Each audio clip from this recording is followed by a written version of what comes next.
magbayad ng 400 to 500,000 pesos kada buwan para lang mamuhay ang kapamilya mong may demensya?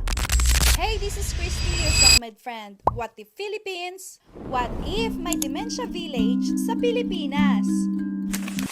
220,632 ang posibleng magkaroon ng dementia by the year 2030 sa Pilipinas. Sobrang taas ng numbers, pero kamusta naman kaya ang status ng kanilang buhay? Naaalagaan ba ng mabuti?